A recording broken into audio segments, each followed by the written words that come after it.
করি, গরু ছাগল কুরবানি দেই, আমরা তো ফিলিংসই বুঝি না যে আসলে আমরা কি করতেছি, কেন করছি, কার স্মৃতিতে করছি, না করলে কি হতো।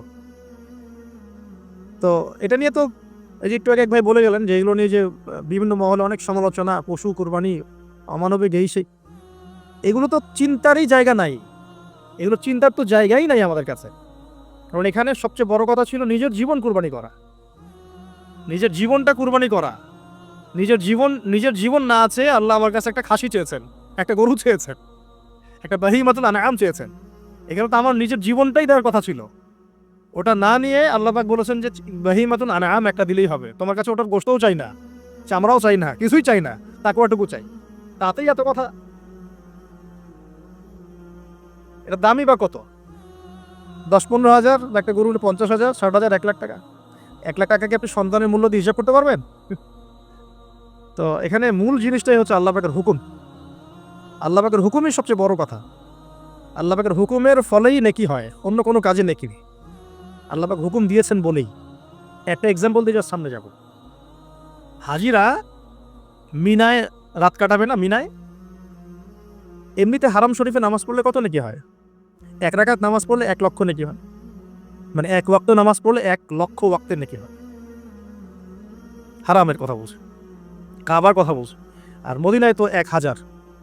তো কাবা ঘরে নামাজ পড়লে এত নেকি হয়, আল্লাহ রাব্বুল আলামিন এখান থেকে হাজিদেরকে বলেছেন যে মিনায় গিয়ে রাত কাটাতে হবে। এখানে হুকুমটা কি? মিনায় গিয়ে রাত কাটাতে হবে, এটা হজের একটা কাজের মধ্যে অন্তর্ভুক্ত। মিনায় গিয়ে রাত কাটাতে হবে। আর কেউ যদি মনে করে যে মিনায় গিয়ে তো নামাজ পড়লে তো 1 লক্ষ রাকাত নেকি নাই, হারাম শরীফে নামাজ পড়লে 1 ওয়াক্ত পড়লে 1 লক্ষ ওয়াক্তের নেকি হয়, তা আমি হারামেই থেকে যাই, মিনায় যাব না, ও কি নেকি পাবে না, ওর হজই হবে না। এখানে নেকিটা বড় কথা না, বড় কথাটা কি? আল্লাহর হুকুম। আল্লাহ পাকের হুকুমের পিছনে কি নেকি আছে এটা আমি সংখ্যা দিয়ে কাউন্ট করতে পারবো না। আল্লাহ পাক হুকুম দিয়েছেন মানে সেখানে ইনফিনিটিভ নেকি আছে, ওটা 1 লক্ষ, 2 লক্ষ, 5 লক্ষ দিয়ে হিসাব করা যাবে না। এখানে কেন কুরবানি করছি? আল্লাহর হুকুম। যুক্তি বিজ্ঞান দর্শন খোঁজার দরকার নেই তো আমার। তো এবার আল্লাহ রাব্বুল আলামিন কিভাবে বলছেন কোরআনে? আল্লাহ পাক বলছেন, ইব্রাহিম আলাইহিস সালাম বলেন, ইন্নী যাহিবুন ইলা রাব্বি সায়াহদিন, আমি চললাম আমার রবের পথে, তিনি আমাকে পথ দেখাবেন। এই আয়াতটা খুবই মনে শান্তিদায়ক আয়াত। জীবনে অনেক কিছু হয়ে যাবে, কিন্তু এই আয়াতটা যদি তেলাওয়াত করতে পারেন ভিতরে ভিতরে আল্লাহকে পাবেন। ইন্নী যাহিবুন ইলা রাব্বি সায়াহদিন, আমি ছুটলাম, আমি চললাম আমার রবের দিকে, তিনি আমাকে পথ দেখাবেন। রব্বি হাবলি মিনাস সালিহিন, আল্লাহ আমাকে সুসন্তান দান করুন, সালেহিন সন্তান দান করুন। ফাবাশশারনাহু বিগুলামিন হালিম, আল্লাহ বলছেন আমি তাকে সহনশীল সন্তান দান করলাম, সহনশীল সন্তান দান করলাম। এবার ফালাম্মা বালাগা মাআহু সা'য়া, এবার যখন বাচ্চাটা বাবার সাথে দৌড়াদৌড়ি করা শিখলো, মানে এই যে 10, 12, 14 বছর বয়স, এই সময় বাচ্চাগুলো আরো বেশি আকর্ষণীয় হয়। শেষ বয়সের বাচ্চা, এত দোয়া করার পরে একটাই বাচ্চা, একটাই ছেলে, শেষ বয়সের, কেবল বড় হচ্ছে, বাবার সাথে মানে দৌড়াদৌড়ি করতে শিখছে, সন্তানের প্রতি বাবার ভালোবাসা আরো গাঢ় হচ্ছে। আল্লাহ পাক তখনই পরীক্ষা নিলেন, যাতে দেখতে চান আল্লাহ পাক আমার ভালোবাসা বেশি না তোমার সন্তানের প্রতি ভালোবাসা বেশি। সন্তানকে পেয়ে আবার আমাকে ভুলে যাওনি তো? সুবহানাল্লাহ, সুবহানাল্লাহ। এবার ফালাম্মা বালাগা মাআহু সা'য়া, যখন সন্তান ছোটাছুটি করা শুরু করলো, দৌড়াদৌড়ি করতে শিখলো, ক্বালা ইয়া বুনাই, ইব্রাহিম আলাইহিস সালাম বলছেন, হে আমার সন্তান, ইন্নী আরা ফিল মানামি আন্নী আযবাহুকা, আমি আমার স্বপ্নে দেখেছি আমি তোমাকে জবাই করছি। এই কথাটা কিন্তু তিনি গিয়েই তাকে বলেন নাই, তিনি সন্তানকে নিয়ে হাঁটছেন হাঁটছেন হাঁটছেন, কাবাগর থেকে প্রায় 8 কিলোমিটার দূরে চলে গেছে, যেখানে কুরবানি করি মিনা প্রান্তরে 8 কিলোমিটার দূরে চলে গেছে। সেখানে গিয়ে তিনি বলছেন যে বাবা আমি স্বপ্ন দেখেছি আমি তোমাকে জবাই করছি। আগে কিন্তু বলেন নাই যে আমি স্বপ্ন দেখেছি তোমাকে জবাই করছি, চলো আমার সাথে। জেনে ইসমাইল আলাইহিস সালাম জেনে শুনে যাননি ওখানে যে আমাকে ওখানে গিয়ে জবাই করবে আব্বা, অ্যাটেম্প্ট নিবে। তিনি আগে জানতেন না, ইসমাইলও আগে জানতেন না। যখন তাকে নিয়ে গেছেন ওই স্পটে নিয়ে গেছেন যে যেখানে জবাই করবেন বা মনস্থ করেছেন, ওইখানে গিয়ে তিনি বলছেন যে ইন্নী আরা ফিল মানামি আন্নী আযবাহুকা, বাবা আমি স্বপ্নে দেখেছি আমি তোমাকে জবাই করছি। ফানজুর মাযা তারা, তোমার রায় কি আমাকে বলো, তুমি কি ভাবছো আমাকে বলো। যেমন বাবা, আর যেমন বাবা তেমন সন্তান হচ্ছে এখানে বড় কথা হবে, যেমন মা তেমন সন্তান। কারণ মা বলেছিল এক সময়, আপনি কোথায় যাচ্ছেন আমাদেরকে ছেড়ে, তাই না, মনে আছে? ও আচ্ছা, আল্লাহ আদেশ করেছেন, তাহলে আল্লাহ আমাদেরকে ধ্বংস করবেন না। ঠিক ওই রকম মায়ের গর্ভ থেকে এই সন্তান যে বলছে যে ইয়া আবাতি, হে আমার আব্বা, ইফআল মা তুমার, আপনি করেন, আপনাকে যে আদেশ করেছে আল্লাহ পাক আপনি সেটাই করেন। সাতাজিদুনি ইনশাআল্লাহু মিনাস সাবিরিন, ইনশাআল্লাহ আপনি আমাকে ধৈর্যশীল পাবেন। একটা ছেলে আমাকে দেখেন এই জেনারেশনে, একটা ছেলে যে এইভাবে আল্লাহর জন্য জীবন দেওয়ার জন্য প্রস্তুত আছে। দেওয়ার দরকার নেই জীবন, আল্লাহর জন্য জাস্ট 5 ওয়াক্ত নামাজটা পড়ুক, আল্লাহর জন্য 5 ওয়াক্ত নামাজ পড়ুক, ফজর সহ, ফজর এশা সহ, আল্লাহর জন্য রেগুলার তাহাজ্জুদ পড়ে। জীবন দেওয়া বহুত দূরের কথা, এটা হাইয়েস্ট লেভেল, এটা আমি বলতে চাচ্ছি না। আল্লাহর জন্যে কোরআনটা হিফজ করেছে, একটা পড়া হিফজ করেছে, বা অ্যাটলিস্ট আল্লাহর জন্য কোরআন তেলাওয়াত করা শিখেছে, জাস্ট রিসাইট করা শিখেছে। আল্লাহর জন্যে মানে কোনো মাদ্রাসায় বা কোনো ওস্তাদের কাছে বা কোনো কোর্সে 6 মাস 1 বছর 2 বছর পড়াশোনা করেছে। আল্লাহর জন্য একটু দাওয়াতি কাজ করেছে, আল্লাহর জন্য একটা বই লিখেছে, আল্লাহর জন্য দিন প্রতিষ্ঠার কিছু চেষ্টা করেছে, মানে আল্লাহর জন্য কিছু করেছে। এই এখনকার যে হিউজ জেনারেশনটা আছে, লাখ লাখ কোটি কোটি ছেলে মেয়ে, এখান থেকে আপনি আমাকে 5% ছেলে মেয়ে দেন, ইনশাল্লাহ দিন কায়েম করে দিব বাংলাদেশ, ইনশাল্লাহ। 5% দেন খালি, খুঁজে বের পারে প্রত্যেকটা ঘরে ঘরে একটা করে এরকম ছেলে আছে নাকি যে বলতে পারে যে ইয়া আবাতি ফাআল মা তুমার সাতাজিদুনি ইনশাআল্লাহু মিনাস সাবিরিন। কি শিক্ষা মা দিয়েছেন ছেলে সন্তানকে, কি শিক্ষা মা দিয়েছেন সন্তানকে, কি শিক্ষা মা দিয়েছেন সন্তানকে। আর এরকম মাই বা কোথায় পাবেন এখন আপনি, এরকম মাই বা কোথায় পাবেন বাসায় বাসায়, সব স্টার জলসা জি বাংলা মা এখন। হ্যাঁ, ঘরে ঘরে এগুলো মা সব এখন, স্টার জলসা মা, জি বাংলা মা, হলিউড বলিউড ঢালিউড সব ভর্তি। এদের তো কি, এদের জীবনটাই পাশবিক, এদের জীবনটাই পাশবিক। এমন মাদেরকে স্ত্রীদেরকে আমরা ঘরে নিয়ে আসতেছি, স্বামীর হায়াত কমে রেখে দিচ্ছে একেবারে, সারাদিন দুনিয়া দুনিয়া দুনিয়ার দুনিয়া। তো হাজারের মতো মা ছাড়া কি ইসমাইলের মতো জেনারেশন আসবে কিনা বলেন দেখি? হাজেরা আলাইহিস সালামের মতো মা ছাড়া ইসমাইলের মতো জেনারেশন সম্ভব? আর ইসমাইলের মতো জেনারেশন না পেলে বাংলার জমিনে বা সারা বিশ্বে দিন প্রতিষ্ঠা হবে? কোনোদিনও সম্ভব না। তো ইসমাইল আলাইহিস সালামের এই কথার পরে, এই কথা যখন বাস বাবা তো এখন বুঝে ফেললেন যে আমার ছেলে তো যেই সেই ছেলে না, সে আবার ইনশাআল্লাহ বলেছে, ইনশাআল্লাহু মিনাস ফালাম্মা আসলামা ওয়া তাল্লাহু লিল জাবিন। আল্লাহ পাক এত চমৎকার করে কোরআনের মধ্যে মানে আয়াতগুলোকে নিয়ে এসেছেন, বালাগাত এত উঁচু মানের। ফালাম্মা আসলামা, যখন তারা দুজনে আত্মসমর্পণ করলো। কিসের সামনে আত্মসমর্পণ করলো? আল্লাহর হুকুমের সামনে আত্মসমর্পণ। এটাই ইসলাম। ইসলাম মানে কি? এইটা ইসলাম। আল্লাহর হুকুমের সামনে মাথা নত করার নাম ইসলাম। আর আমরা তো প্রত্যেকটা কাজের পিছনে লজিক খুঁজি। নামাজ কেন পড়তে হবে, রোজা কেন রাখবো, যাকাত কেন দিব? তো তোমাকে কেন খুঁজতে কে বলেছে? আল্লাহ বলেছেন তাই করব, রাসূল বলেছেন তাই করব। আল্লাহ নিষেধ করেছেন তাই করব না, রাসূল নিষেধ করেছেন তাই করব না। এত যুক্তি দর্শনের কি দরকার? সব তো আমার মাথায় ধরবে না। এই যে ফালাম্মা আসলামা, এই যে ইসলাম শব্দটা এখানে আছে, ফালাম্মা আসলামা, যখন তারা দুজন ইসলাম কবুল করলো না, এখানে যখন তারা দুজন আত্মসমর্পণ করলো, আল্লাহর হুকুমের সামনে মাথা নত করলো, ওয়া তাল্লাহু লিল জাবিন, ডান দিকে উপর করে কাত করে শুইয়ে দিল সন্তানকে, জবাই করার সময় যেমন করে শুয়াই আমরা, ব্যাস এই পর্যন্ত ঘটনা। তারপরে আল্লাহ পাক বলছেন ওয়ানাদাইনাহু ইয়া আইয়া ইব্রাহিম, তখন আমরা ইব্রাহিমকে আওয়াজ দিলাম, হে ইব্রাহিম, হে ইব্রাহিম, হে ইব্রাহিম, কদ সাদ্দাকতা রুইয়া, তুমি তোমার স্বপ্নকে সত্যায়ন করেছো, তুমি তোমার স্বপ্নকে সত্যায়ন করেছো। দেখেন, এটা স্বপ্ন, এটা কিন্তু জিবরাইল আলাইহিস সালাম এসে সরাসরি ওহীও করেন নাই, যে যেমন এসে সরাসরি বলা যে আপনার সন্তানকে কোরবানি করতে হবে। কিন্তু স্বপ্ন, এটা আরো বড় পরীক্ষা। কারণ স্বপ্ন, শয়তান ওই সময় 3 বার পাথর নিক্ষেপ করেছে না, শয়তান বোঝানোর চেষ্টা করেছে এটা তো স্বপ্ন, ভুলও হতে পারে, এটা তো স্বপ্ন, মিথ্যা স্বপ্ন দেখতে পারো। তখন তিনি 3 বার শয়তানকে পাথরও মেরেছে, মনে আছে? ওইটা কিন্তু হাজিরা এখনো করছেন না? দেখেন আরো বড় পরীক্ষা। এখানে কিন্তু সরাসরি জিবরাইল আলাইহিস সালাম এসে বলেন না যেটা করেন, বরং স্বপ্নের মধ্য দিয়ে মেসেজ দেওয়া হচ্ছে। এখন তো আমরা অনেকে স্বপ্নের স্বপ্নের অস্তিত্ব অস্বীকার করি। স্বপ্ন সত্য হতে পারে অনেকেরই, অমুসলিমেরও স্বপ্ন সত্য হতে পারে। ইউসুফ আলাইহিস সালামের ওই 2 বন্দী মুসলিম ছিলেন না যারা স্বপ্ন দেখেছিলেন যে আমার মাথা থেকে রুটি খেয়ে ফেলা হচ্ছে, আমি শরাব পান করছি, তারা কিন্তু মুসলিম ছিলেন না। ওই রাজাও মুসলিম ছিল না যে রাজা স্বপ্ন দেখেছে দুর্ভিক্ষ হবে। তো স্বপ্নের সত্যতা আছে, তবে সেটা সত্য স্বপ্ন একরকম, মিথ্যা অলিক স্বপ্ন আরেক রকম। আর নবীগণের স্বপ্ন কি হয়? ওয়াহি হয়। নবীগণের স্বপ্ন এক প্রকার, ওয়াহি হয়। এবার যখন পাশ ফিরিয়ে দিলেন, আল্লাহ পাক ডাকলেন, ফানাদাইনাহু ইয়া ইব্রাহিম কদ সাদ্দাকতা রুইয়া, আপনি আপনার স্বপ্নকে সত্যায়ন করেছেন। কদ সাদ্দাকতা রুইয়া, এটা ছিল আল্লাহর পক্ষ থেকে একটা বড় পরীক্ষা। ওয়াফাদাইনাহু বিযিবহিন আযীম, এখানে আসছে এটা, ওয়াফাদাইনাহু বিযিবহিন আযীম। এরপর আল্লাহ পাক সেখানে একটা মহান কুরবানি দিলেন, এই যে আমাদের কুরবানির সুন্নাত আসছে। ওয়া তারাকনাহু লিল আখিরিন, এবং পরবর্তীদের জন্য এই সুন্নতটাকে আমি রেখে দিলাম। সুবহানাল্লাহ, মানে কিয়ামত পর্যন্ত এখন এই সুন্নাত থাকবে ইনশাআল্লাহ। قد صدقت الرؤيا إنا كذلك نجزي المحسنين إن هذا لهو البلاء المبين وفديناه بذبح عظيم وتركناه للآخرين سلام على إبراهيم। এবার শেষে আসছে ইব্রাহিম আলাইহিস সালামের প্রতি শান্তি বর্ষিত হোক, সালামুন আলা ইব্রাহিম। আমরা বলি সালামুন আলা ইব্রাহিম আলাইহিস সালাম। এবার পরীক্ষায় পাস, আল্লাহ রাব্বুল আলামিন সব পরীক্ষায় যখন ইব্রাহিম আলাইহিস সালাম পাস করে গেলেন, তখন তাকে জাতির পিতা ঘোষণা করলেন। মনে আছে? ওয়াইদ ইবতালা ইব্রাহিম রাব্বাহু বিকালিমাত, যখন আল্লাহ রাব্বুল আলামিন ইব্রাহিমকে মানে পরীক্ষা করলেন, অনেকগুলো পরীক্ষা করলেন। যখন ফালাম্মা আতাম্মাহুন্না, যখন তিনি পরীক্ষায় উত্তীর্ণ হয়ে গেলেন, তখন আল্লাহ পাক বলছেন ইন্নী জাইলুকা লিন-নাসি ইমামা, আমি তোমাকে পুরো মানব জাতির ইমাম বানিয়ে দিলাম। সুবহান। এখান থেকেই আমরা বলছি যে তিনি হচ্ছেন পুরো মুসলিম উম্মার কি জাতির পিতা। এবার আসেন পরীক্ষা শেষ, পুরস্কার লাগবে। পুরস্কার কি?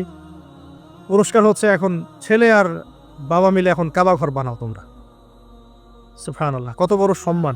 আল্লাহ পাকের ঘর নির্মাণ করো বাবা ছেলে মিলে, বাস ছেলে বাবা মিলে কাবা ঘর নির্মাণ করছে। দেখেন এই স্মৃতিটাও কত মধুর, ছেলে বাবা মিলে কাবা ঘর নির্মাণ করছে। দেখেন, হ্যাঁ, ওয়াতাহির বাইতি লিত-তাইফিনা ওয়াল আকিফিনা ওয়া রুকআইস সুজুদ, আমার এই ঘরটাকে কি করো? পবিত্র রাখো তাওয়াফকারীর জন্য, ইতিকাফকারীর জন্য, নামাজ পড়বে যারা। এখনো সেটা চলছে, কিন্তু এখনো চলছে। এরপরে বানানো শেষ, তখন দুজনে দোয়া করছেন, দুটো দোয়া, রব্বানা তাকাব্বাল মিন্না ইন্নাকা আনতাস সামিউল আলিম। এটা আমরা দোয়া করি, রব্বানা তাকাব্বাল মিন্না ইন্নাকা আনতাস সামিউল আলিম ওয়া তুব আলাইনা ইন্নাকা আনতাত তাওয়াবুর রহিম। এটা একটা দোয়া করেছেন। রব্বানা ওয়াবআথ ফীহিম রাসূলাম মিনহুম ইয়াতলু আলাইহিম আয়াতিকা ওয়া ইউআল্লিমুহুমুল কিতাবা ওয়াল হিকমা ওয়া ইউযাক্কিহিম ইন্নাকা আনতাল আজিজুল হাকীম। এই দুটো দোয়া তিনি করেছেন ওখানে। তো দোয়া শেষ, কাবা ঘর নির্মাণ করা শেষ। ইব্রাহিম আলাইহিস সালাম 200 বছর বেঁচে ছিলেন, বলা হয় তিনি 200 বছর বেঁচে ছিলেন। এরপরে তিনি যখন ফিরে গেছেন কেনানে, তখন গিয়ে শুনেছেন তার এই স্ত্রী সারা আলাইহিস সালামও গর্ভবতী হয়েছেন, মাশাআল্লাহ। এবং তিনি অবাক হয়েছিলেন যে এই বয়সে গর্ভবতী কিভাবে। সূরা হিজরের মধ্যে ঘটনাটা আছে যে 2-3 জন ফেরেশতা এসেছেন বাসায় মানুষের রূপ ধরে। তাফসিরে দেখেছি তাদের নাম, একজন জিবরাইল, একজন মিকাইল, একজন হচ্ছে ইসরাফিল আলাইহিস সালাম। তিনজন এসেছেন মানুষের রূপ ধরে। এবং ইব্রাহিম আলাইহিস সালাম বাছুর ভুনা করে দিয়েছেন কেটে। ইব্রাহিম আলাইহিস সালামকে কিন্তু এই জন্য বলা হয় মেহমানদের পিতা, মেহমানদেরও পিতা বলা হয়। খুবই মেহমানদারি করতেন তিনি, খুব বেশি মেহমানদারি করতেন। আরবে এই ট্রেডিশনটা এখনো আছে, মেহমানদারি করার ট্রেডিশনটা এখনো আছে। তো তারা হাত বাড়িয়ে খাচ্ছে না, এটা থেকে তিনি ভয় পেলেন। তখন তিনি বললেন যে ভয় পাওয়ার কোনো কারণ নাই। তারা বললেন ভয় পাওয়ার কোনো কারণ নাই, আমরা এসেছি লুতের কওমের কাছে, ওই কওমের উপরে আযাব অবধারিত হয়ে গেছে এবং আমরা সেখানে আল্লাহর গজব ফেলবে। এরপরে কি হলো ওটা তো আপনারা জানেন। এখানে সুসংবাদ দিয়েছিলেন যে আপনার স্ত্রী সারা, তিনি সন্তান জন্ম দিবে ইনশাআল্লাহ। সারা আলাইহিস সালাম থেকে অবাক হয়েছেন যে এই বয়সে কিভাবে। তখন তারা বলেছেন আল্লাহর রহমত থেকে কি আপনি অবাক হচ্ছেন? তার গর্ভে পরে জন্ম নিল ইসহাক আলাইহিস সালাম। ইসহাক আলাইহিস সালামের পরে আসছে ইয়াকুব আলাইহিস সালাম। তারপরে ইয়াকুব আলাইহিস সালামের আরেকটা নাম হচ্ছে ইসরাইল, তার নামে পুরো কওমের নাম বনু ইসরাইল। তারপরে ইউসুফ, ইউনুস, এই যেভাবে ট্রেন্ড চলতে থাকে। বলা হয় যে 1,24,000 নবী রসুলের মধ্যে, বলা হয় 1,24,000 নবী রসুলের মধ্যে বেশিরভাগ নবী এই বংশে এসেছেন। তাহলে দেখেন, যে নারীর সন্তান হচ্ছিল না দীর্ঘদিন ধরে, সেই নারী হয়ে গেলেন নবীগণের মা। সেই নারী হয়ে গেলেন কি? আল্লাহ পাকের রহমত। তাহলে তাদের পরিবারে কত পরীক্ষা, কত ট্র্যাজেডি, কত রহমত, কত আল্লাহ পাকের মারেফত, অলৌকিকতা। তো এই সব কিছু মিলিয়ে হচ্ছে আমাদের এই যে আপনার জিলহজের 10 দিন, কুরবানি, আমাদের হজ, আমাদের ওমরা, আমাদের তাওয়াফ, আমাদের সাই, আমাদের কুরবানি, যে আমাদের পাথর নিক্ষেপ করা, এই পুরো বিষয়গুলো ইব্রাহিম আলাইহিস সালামের এই মহান জীবনের সাথে সম্পৃক্ত আছে। ইব্রাহিম আলাইহিস সালামের জীবন তো পুরোটাই পরীক্ষা। বাবার থেকে বিচ্ছিন্নতা পরীক্ষা, আগুনের পরীক্ষা, সমাজ থেকে বিচ্ছিন্নতা পরীক্ষা। আবার এই যে এখন পরীক্ষা, আরও বড় বড় পরীক্ষা শুরু হচ্ছে। কি পরীক্ষা? এবার বলছেন স্ত্রী এবং সন্তানকে রেখে আসো মক্কায়। খুব খেয়াল করে দেখেন এই জায়গা থেকে ইব্রাহিম আলাইহিস সালাম, তার বিশ্বাস ছিল যে মক্কাতে আল্লাহ রাব্বুল আলামিন আমার স্ত্রী এবং সন্তানকে কিন্তু মেরে ফেলবেন না ইনশাআল্লাহ। কিন্তু তিনি তো মানুষ, তিনি বুঝতে পারছেন জনমানব শূন্য একটা জায়গায় আমার স্ত্রী সন্তান কিভাবে থাকবে। একটু পানি নিলেন, খেজুর নিলেন, রেখে আসছেন। যখন রেখে আসছেন ওই সময়টার কথা হাদিসের মধ্যে আসছে যে তিনি মানে রেখে চলে আসছেন, পিছন দিকে হাঁটা শুরু করেছেন, তার স্ত্রী দৌড়ে আসছেন বারবার। চিন্তা করেন একটু, মানে আবেগ দিয়ে ভাবেন জিনিসটাকে। আইনা তাযহাবু ইয়া ইব্রাহিম, কোথায় যাচ্ছেন আপনি? স্ত্রীকে তখনও বলা হয়নি যে তোমাদেরকে রেখে চলে যাবো এখান থেকে। স্ত্রীকে তখনও কিন্তু বলা হয় নাই যে তোমাকে রেখে চলে যাবো এখানে, তোমার সন্তানের এই যে দুধের বাচ্চা রেখে চলে যাবো, তখনও কিন্তু তারা জানেন না। জিজ্ঞাসা করছেন আইনা তাযহাবু ইয়া ইব্রাহিম, কোথায় যাচ্ছেন ইব্রাহিম, কোথায় যাচ্ছেন ইব্রাহিম? বুকের মধ্যে পাথর বাঁধা, তখন বুকের মধ্যে তখন ইব্রাহিম আলাইহিস সালাম কি পাথর বাঁধা। এটা পুরুষ, এই ফিলিংসগুলো পুরুষরা বুঝবে, মেয়েরা বুঝবে না। এই বুকে বুকে পাথর বেঁধে হাসি মুখে থাকার যে অনুভূতি, এটা পুরুষরা বুঝবে, মেয়েরা বুঝবে না, তাই না ব্যাপারটা? তো ইব্রাহিম আলাইহিস সালামের বুকে তখন পাথর বাঁধা, তিনি কথাই বলতে পারতেছেন না, তিনি কথাই বলতে পারতেছেন না। তখন তিনি বললেন যে আপনি কি আল্লাহর হুকুমে রেখে যাচ্ছেন আমাদেরকে এখানে? তখন ইব্রাহিম শুধু মাথা নাড়লেন, মুখ দিয়ে হ্যাঁও বলেন নাই, মাথা নাড়ছেন খালি। তখন মাশাআল্লাহ এই যে ইসমাইলের মা আলাইহিস সালাম, তিনি বলছেন যে তাহলে আল্লাহ পাক, তাহলে আল্লাহ রাব্বুল আলামিন, আর যদি আপনি আল্লাহর হুকুমেই আমাদেরকে রেখে গিয়ে থাকেন, তাহলে আল্লাহ পাক আমাদেরকে কোশ্চিনকালেও ধ্বংস করবেন না ইনশাআল্লাহ। এমন মহান তাওয়াক্কুলকে দেখালেন শ্রী হাজেরা আলাইহিস সালাম। এবার আসেন, উনিও কিন্তু দেখতে পাচ্ছেন যে আশপাশে কোনো মানুষই নাই, জনমানব শূন্য জায়গা, পানি নাই, খাবার নেই, কিছুই নাই। এবার ইব্রাহিম যখন চলে আসলেন, একটা পাহাড়ের আড়ালে গিয়ে দাঁড়ালেন কিছু দূরে এসেই, তখন হাত তুলে আল্লাহর কাছে দোয়া করা শুরু করলেন। রব্বি, সূরা ইব্রাহিমের মধ্যে আসছে, রব্বি ইন্নী আসকানতু মিন যুররিয়াতি বিওয়াদিন গায়রি যি যার'ইন ইনদা বাইতিকাল মুহাররম রব্বানা লিয়ুকিমুস সালাহ ফাজআল আফইদাতাম মিনান নাসি তাহওয়ি ইলাইহিম ওয়ারযুকহুম মিনাস সামারাতি লাআল্লাহুম ইয়াশকুরুন। সুবহানাল্লাহ, তিনি দোয়া করছেন, আল্লাহ আমি আমার স্ত্রী এবং আমার সন্তানকে জনমানবহীন বিরান একটা জায়গায় তোমার ঘরের কাছে রেখে আসলাম। আল্লাহ এই কারণে যাতে করে তারা নামাজ কায়েম করে। কি করে? আল্লাহ তুমি মানুষের মনগুলোকে তাদের দিকে ঘুরিয়ে দিও এবং তাদেরকে ফল ফলাদি দিয়ে রিজিক দিও, যাতে করে তারা তোমার শুকরিয়া আদায় করতে পারে। এখনও দেখেন ওই জায়গায় নামাজ ঠিকই কায়েম হচ্ছে, ওই জায়গায় কিন্তু নামাজ পড়েও যেমন শান্তি, নামাজের আসল রুহানিয়াত ওখানে বোঝা যায়। 24 ঘন্টা ওখানে নামাজ তাওয়াফ সাই চলতেই আছে, 1 মিনিটের জন্য বন্ধ হচ্ছে না। দেখেন, তারপরে মানুষের মন অটোমেটিক ওখানে ঘোরানো থাকে। সবাই চায় জীবনে অন্তত একটাবার হজ করতে, একটাবার আল্লাহর ঘর দেখতে। আর পৃথিবীর এমন কোনো ফল পাবেন না সেখানে নাই। অথচ ওখানে কিন্তু খুব কৃষিভিত্তিক কিছু চাষ হয় না, খুব একটা চাষ হয় না। তো ইব্রাহিম আলাইহিস সালামের দোয়ার বরকত দেখেন, কি বরকত! ব্যাস আল্লাহ রাব্বুল আলামিন কবুল করলেন। এবার এই যে খাবার পানি যখন ফুরিয়ে আসলো, তখন এই যে মা হাজেরা আলাইহিস সালাম ছোটাছুটি শুরু করলেন সাফা আর মারওয়ায়। একবার সাফার উপরে ওঠেন, একবার মারওয়া। এখনকার সাফা মারওয়া না, এখন মোজাইক দিয়ে টাইলস করে দেওয়া সাফা মারওয়া না, যেটা আমরা সাই করি, এই সাই সেই সাই না। ওইটা তখন ছিল একদম রুক্ষ একটা জায়গা, জীর্ণ শীর্ণ একদম ভূমি ছিল। আর এখন তো কয়েক তালা হয়েছে। এটা যারা ওমরা হজ করেছেন তারা জানেন। তো এরকম বিরান জায়গা সাফা মারওয়া, একজন মহিলা, একজন নারী, তার কি জাজবা! সে এই শক্তি কোথায় পাচ্ছে? সেই শক্তি পাচ্ছে কোথায়? সেই তাওয়াক্কুল কোথায় পাচ্ছে? কোন আশা নিয়ে সে ছুটছে আর কি? আর আমরা কোন আশা নিয়ে দুনিয়ার পথে ছুটছি আর কি? পানি, বাচ্চা এদিকে কান্নাকাটি করছে, চিৎকার করছে, সে দৌড়াচ্ছে, একবার সাফা একবার মারোয়া, একবার সাফা একবার মারোয়া। আমরা যখন হজ করতে যাই, ওমরা করতে যাই, কখনো এই ফিলিংসই আসে না আমাদের মধ্যে। ওইখানে গিয়ে সেলফি উঠানো শুরু করে মানুষ। আমরা গিয়েছিলাম, অবাক হয়ে যায়, ওখানে সেলফি উঠে মানুষ বসে বসে। সাফা মারওয়া সাইর কোনো ফিলিংসই নাই। এটা হাজেরা আলাইহিস সালামের স্মৃতি। আল্লাহ পাকের কাছে এই দৌড়াদৌড়ি এতই ভালো লেগেছে, আল্লাহ পাক কিয়ামত পর্যন্ত রেখে দিয়েছেন। সুবহানাল্লাহ, একজন নারীর সম্মানে এই যে সন্তান, মায়ের বাঁধন, সুবহানাল্লাহ, এগুলা আসলে বলে বোঝানো যায় না ফিলিংসগুলা।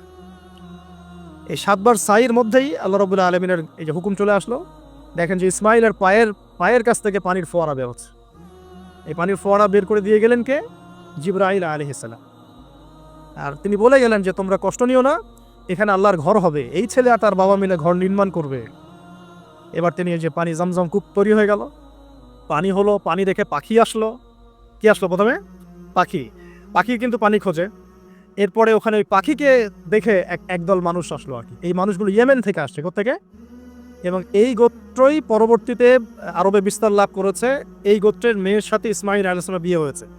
পরবর্তীতে এই গোত্রের হাত ধরে কুরাইশ বংশ হয়েছে এবং এই কুরাইশ বংশে আমাদের শেষ নবী মুহাম্মদ সাল্লাল্লাহু আলাইহি ওয়াসাল্লামের জন্ম হয়েছে। বুঝতে পারলেন? এই হলো ইতিহাস।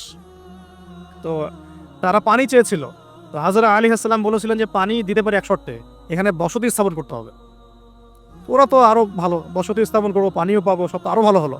এখানে ইসমাইল আলাইহিস সালাম বড় হন, পরবর্তীতে এখানকারই এক মেয়েকে তিনি বিয়ে করেন, নারীকে বিয়ে করেন। তার বংশতে আসে মুহাম্মদ, তার বংশতে আস্তে আস্তে যে কুরাইশ, বনু হাশিম, বনু মাখজুম, এগুলো হতে হতে হতে মুহাম্মদ সাল্লাল্লাহু আলাইহি ওয়াসাল্লাম কুরাইশ বংশে জন্ম নেন।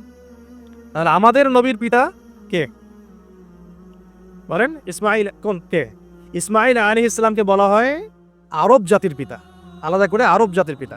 আর তখনই কিন্তু আরবি ভাষাটাই, যে আমরা যে এখনকার যে আরবি ভাষাটা দেখছি, এই আরবি ভাষাটা কিন্তু এই বনু জোহরুম গোত্র থেকে আসতে বুঝতে পারছেন? এই গোত্রের ভাষা ছিল এই ক্লাসিক্যাল আরবি ভাষা, আমরা যে আরবিটা এখন চর্চা করি। তো এবার ইসমাইল আলাইহিস সালামের বয়স যখন এবার আবার একটু বড় হলো, বেশি হলো, 10 থেকে 13 বছর, তখন আরেকটা পরীক্ষা। এর মাঝে মাঝে বাবা আসেন, দেখেন যান, দেখেন যান। এখন শেষ বয়সে যারা সন্তান পেয়েছেন তারা এই জিনিসগুলো বুঝেন। আমরা যারা বিয়ে শাদী করি নাই, সন্তান হয় নাই, আমরা আসলে এগুলো পড়ি, বুঝতে পারি না। কারো যদি সন্তান মারা গিয়ে থাকে, তাকে দাফন করে থাকে, তারাই ফিলিংসগুলো বোঝেন, বুঝবেন। কিন্তু যারা সন্তানের বাবা হই নাই, আমরা মানে আনম্যারিড অ্যাডাল্ট হই নাই, আমরা এগুলো বুঝি না, আমরা এগুলো পড়ি, আমরা এগুলো রিডিং করতে পারি। ঠিক আছে? জীবনে নিজের সাথে একটা কিছু হয়ে গেলে সেটার অভিজ্ঞতা আমরা যেভাবে বুঝি, না হলে তো আমরা বুঝি না। এখন শেষ বয়সে সারা জীবন দোয়া করার পরে শেষ বয়সে গিয়ে আল্লাহ পাক একটা বাচ্চা দিলেন, ইসমাইল আলাইহিস সালাম, তাকে আবার রেখে আসতে বললেন দূরে। এই বাচ্চা আবার একটু বড় হয়েছে, মাঝে মাঝে দেখা হয়, যাওয়া আসা হয়। এই বাচ্চার বয়স হয়েছে এখন 10 থেকে 13 বছর। আল্লাহ পাক বলছেন এটা জবাহ করতে হবে, কুরবানি করতে হবে। তো ইব্রাহিমের জীবনের পরীক্ষাগুলো দেখেন। এবার এই স্মৃতি তো সামনে আসছে আমাদের। এই যে আমরা সাইর কথা বললাম, এটা আমাদের হাজিদের এখন এই কাজ করবেন তারা সামনে। আমরা যে কাবা ঘরের কথা বলছি, এখন তারা সেখানে আছে। আমরা এখানে নামাজের কথা বলছি, তারা সেখানে নামাজ পড়ছেন। এই জিনিসগুলো না জেনে, না পড়ে, না বুঝে হজমরা করতে গেলে স্বাদ পাবেন না, তখন টেস্টটা পাবেন না। এখানে বয়স হলো 13 বছর, 15 বছর, কুরবানি করতে